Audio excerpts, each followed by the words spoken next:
This year, India has been one of the least bad markets, as we are repeatedly told. And we don't have these guys to thank. It's not the FIs who did it, it's the domestic investors who did it. But the foreign investors have kept the faith, to be sure. It's the market from which least amount of money has gone out. This is the index, which is down only 5% compared to several of its partner countries or peer countries, which have lost anything between 10 to 25, 30% in terms of value, and even more, much more in terms of dollar value of the investments. So India preserved wealth better than perhaps most other markets. Well, so that really is the question. As we stand on the cusp of 2016, what we have to ask the big investors, the foreign investors, whether they return. Well, let me start with you, Ridham. India has been the good boy in a bad company in the current year. What's the sense you're getting next year? Do we continue to be just the good boy in a group of emerging markets which will still be shunned largely, or do you think our group will do better? So let me start on a very somber note. Morgan Stanley published its year-end outlook for 2016 this morning. The European strategy note is titled, "So You Thought 2015 Was Tough." Let me just highlight what they expect in terms of returns for various market groups. So the US equity markets is likely to be the best performing market in 2016. The expected return is 4%. Europe is number 2 on the list, expected return is 3%. Japan is third on the list, expected return is about 2.5%. And emerging markets is at the bottom of the pile with an expected return of 1.5%. So bottom line here, Latha, is that we are in a low return world. Growth is hard to come by. The world is struggling with disinflation. It is struggling with the lack of policy tools. And valuations are not exactly that attractive for equities. In fact, I would say that low returns are not just for the equity markets. We're forecasting low returns across most asset classes. So India is not a small market. It's not a frontier market. It's not a small cap or a mid cap stock which can do 30% when the rest of the market is 3-4%. So keep that in mind when you talk about 2016. Now, that's not to say that Morgan Stanley goes right. We go wrong 50% of the times, just like the toss of the coin. But it is a low return world, and if indeed our global strategists are correct, then I think we're dealing with another kind of, I would say, low return 2016. Our starting point here is that India should do better than most of the markets. It has a very good macro environment. Growth, I think, is slowly inching higher. It's certainly constrained by low global growth, but I think in the context of a low return one, India can hope to deliver double-digit return, but I don't think anything dramatically more than that is possible at the index level. Individual stocks will do their own thing, as they always do. Okay. Well, there are two premises there. One, that emerging markets as a basket are still going to be the shunned ones, or perhaps as a basket will only do 1.5%, and India will still be the outperformer. So basically 2015 themes continuing. There are two themes that we are discussing, therefore. Let me get you on that, Bharat. The first theme. Is the JPMorgan thesis also that emerging markets will continue to struggle? Our keynote speaker believes, as you just heard, that, oil has fallen enough. Commodities have fallen enough.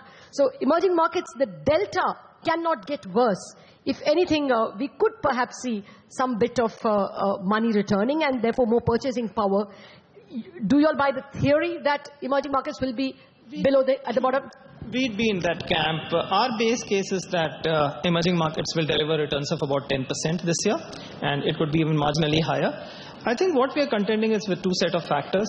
First and foremost, emerging markets are very under-owned in the context of global equities at this point in time.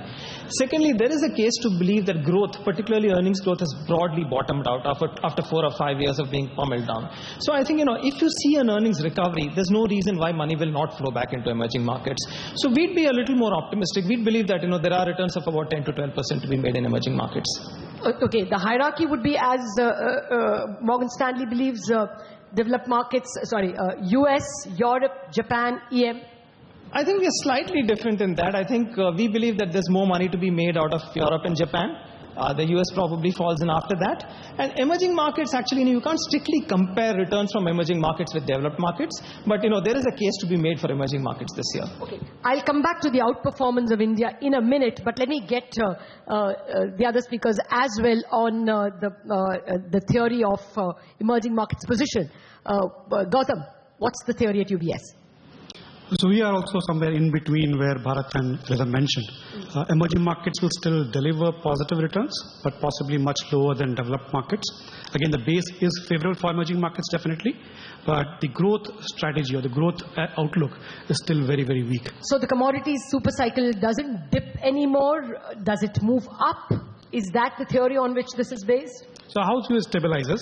So it stabilizes. Under-owned, valuation is very, very supportive. That should give you single-digit returns, but we're not expecting it to outperform the global markets. This repeated word under-owned is giving me creeps because the one market which we want to outperform is not under-owned anymore. But to that in a minute, what does Macquarie believe? Do emerging markets, does the sun rise? Well, we really don't believe in the concept of emerging markets anymore. Things have changed quite dramatically. And we make a big differentiation between countries within the emerging markets. So we continue to like countries which are users of commodities, because we think that is more of 2015, which will continue in 2016. And consumers of commodity, which is China and India, are going to outperform quite significantly as compared to the commodity producer countries. So our pecking order is slightly different: China, India, and then the others. Bharat, you've been more bullish than many of your colleagues here. What can go wrong? Well, Latha, if you ask me, the risks, as far as we can see it, are more external than internal. Because internally, I think we have a fairly robust policy environment. Yes, I mean, it may not be keeping pace with some exaggerated expectations that were there last year, but I guess, that's coming down to reality. I guess what we need to appreciate is that the global macro construct over the last 1 year, 18 months has been very positive for India. You had very modest growth, and the resultant fallout has been very low commodity prices, particularly crude oil, and very benign liquidity. And as we all know, India's two key external vulnerabilities are dependence on external energy and dependence on external capital. If either of these were to turn, then I guess it's going to pose a risk to our markets, particularly given the fact that valuations, as you said, are elevated. We're trading at 17, 18 times forward earnings on an earnings cycle which is still coming down. So I think I would watch out for these external variables more than internal variables. I should get to the question which what all of you really want to hear. What will you buy? When it comes right down to it, what will UBS bet on? Sectors, I would prefer stocks. I can't comment on stocks, but sector-wise, I will still bet on financials. I will still bet on pharmaceuticals, because these two will do well in most macro scenarios. For example, if one is economy oriented, the other is a defensive. So where are your sympathies? I won't call pharma as defensive. They're purely growth sector, which is quite indifferent to what happens in the Indian macro environment. Financials, because it will do well in most scenarios. If growth picks up, as most of the street expects, it will do well. But even if growth does not pick up and it remains subdued, then our thesis of lower interest rates plays out, in which case financials will be a big beneficiary from lower rates driving lower NPLs, big bond book gains, etc. So I would still bet on financials. Do I hear public sector banks at all?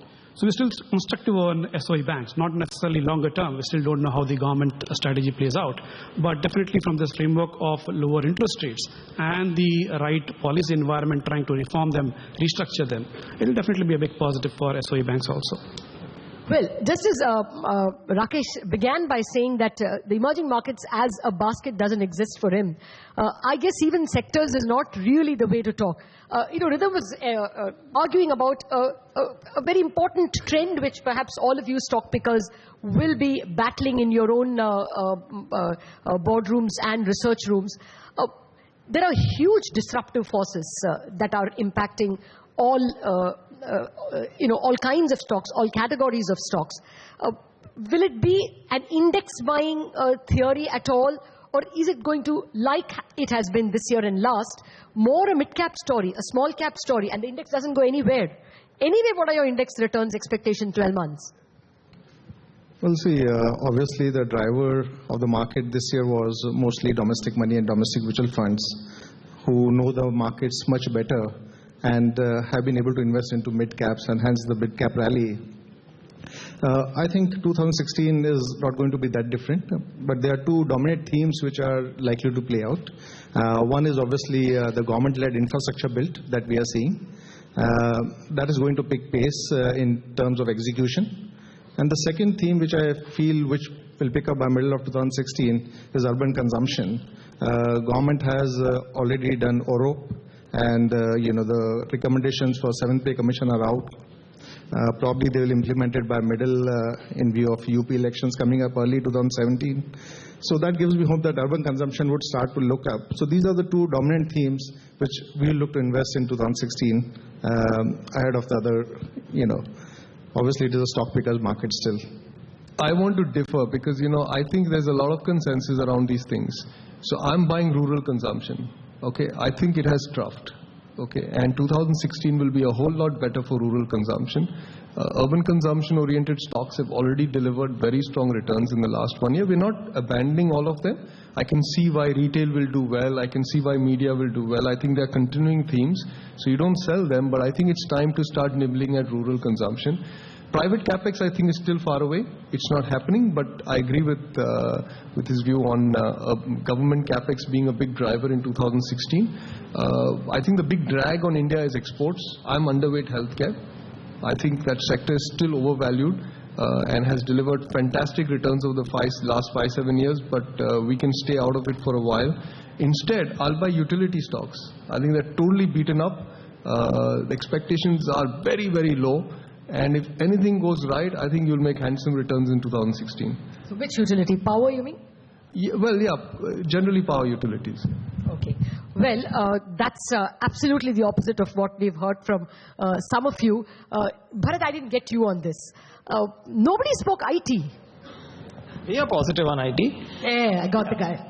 I think two reasons really. One is, I guess, the demand environment in the US still remains very stable as we see it. Yes, there'll be changes in market share and there's change in leadership. But, that is to be expected in a sector which is gaining some kind of maturity right now. Secondly, we're all sitting and debating rate hikes in the US. And that happens only if the US economy is in reasonably good shape. And if that's going to happen, I think the dollar is going to strengthen, the rupee is going to weaken. So, you'll have that tailwind as well. So, yeah, we've been constructive on IT services for 18 months now. We continue with that stance. Okay. What other than IT? Well, apart from IT, as far as domestic themes are concerned, we've been a little selective. I guess there are 2 or 3 themes that we really like. One is we like financials, but only the high quality financials with a very strong capital and liability franchise. I think, this credit cycle is not going to, mirror past credit cycles where banks typically grew their way out of trouble. I don't think we have that leeway. So, we're going to stick to quality out there. As far as the investment cycle is concerned, I guess, the government has made its early cycle priorities very clear. They're focusing on 3 areas: highways, railways, and defense. So, any company that caters to these 3 areas is something to look at. As far as the rest are concerned, I think, we'll have to wait. They're more late cycle plays. Well, when we speak financials, Samir is one man here who always bets on the non-bank financials. Not your cup? Well, it depends. I guess, it's a very heterogeneous space. So, it depends on what you're looking at. I mean, we like the housing finance companies. But, do we like the companies with a large exposure Truck financiers? Truck financiers, financiers with a big exposure to rural India? No, not at this stage. Yeah, so, we are very selective there. We like the housing finance companies.